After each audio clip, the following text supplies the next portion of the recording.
Under cover of darkness, Colombian federal law enforcement agents approach their target, weapons drawn. There's strong evidence that something illegal is taking place inside. It's a suspected child sex trafficking ring.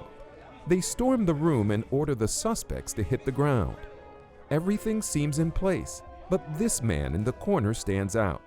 He's an American, seemingly rattled that they've all been caught. He wants to find the snitch. Which one of you guys went with the police? Huh? Marco? No, sir. Actually, he is.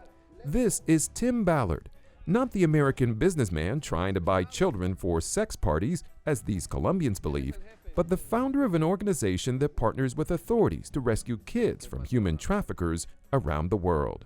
We get arrested, we get mock arrested, and we're yelling at the traffickers saying, "Who called the cops?" and to keep our cover.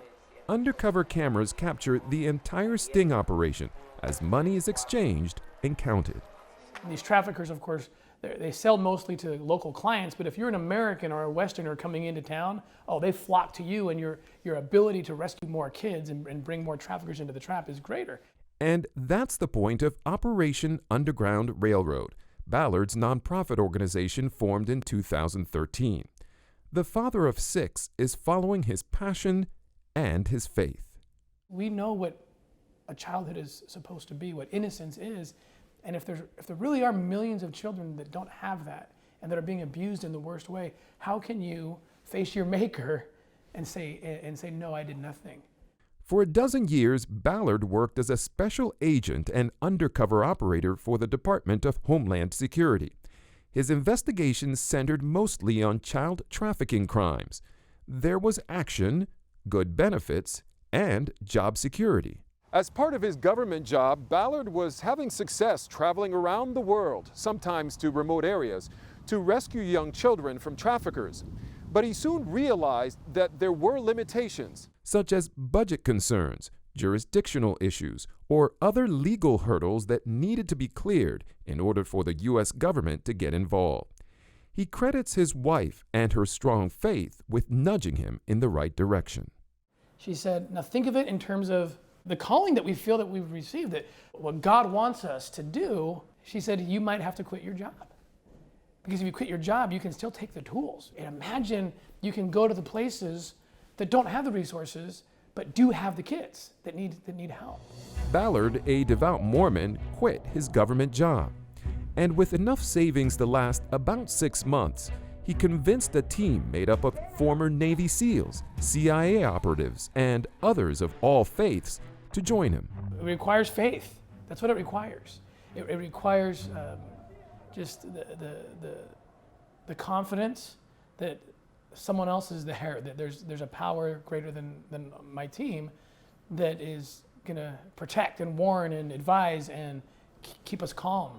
After all, it's gritty, dangerous, and often disturbing work pretending to be interested in paying for young children while surrounded by criminals with guns. But it's a major problem with serious consequences.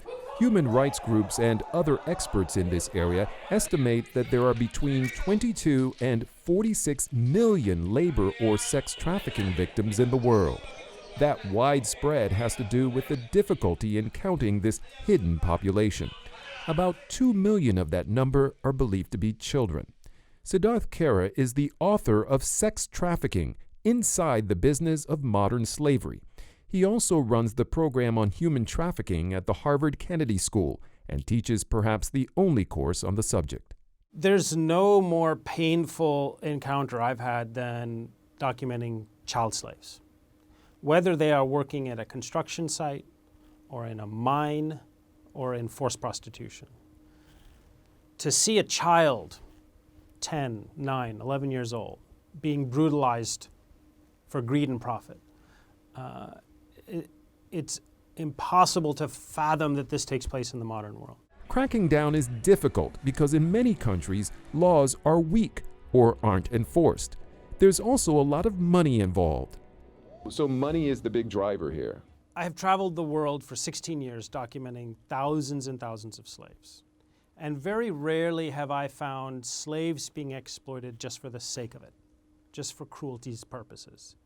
it is almost always about profit, generating profit. It's estimated this criminal industry generates profits that exceed $150 billion per year. Ballard is undeterred. He says his organization has worked in 18 countries, rescued close to 600 victims, and has assisted in the arrests of nearly 300 traffickers. All this video not only provides good evidence, but is part of the documentary film The Abolitionists, from the producer of Schindler's List and Jurassic Park. So she's 14.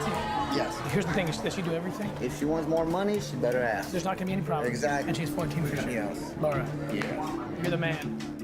People travel all over the world and to engage in sex with children. And what happens to all the young children once they are rescued from this dark underworld? You can't just have a kind of a halfway option on this. I mean, you've got to have a shelter, a center that can raise a child. Because so many of these kids, they can't go home. Because their parents, as hard as this is to believe, their parents are part of the problem. They're selling their own kids, or they're on the take, or they're turning a blind eye. And we work with government officials to make sure, is this a safe place? Can they go back here? If not, we have a home. Whether it's the movie, books, speeches, or online tools to help law enforcement, Ballard is working to raise awareness. He stepped back from undercover work because of his high visibility, but he hasn't slowed down. Looking back, I can't even imagine what I was thinking. Like, I can't believe I had the guts to do what I did, not knowing that it would become this, but it has become this. And I absolutely attribute that to, to my faith and to the faith of my team, that we believe that if we just took that step, that a higher power would come in and take care of the rest. For Religion and Ethics News Weekly, I'm Dan Lothian in Boston.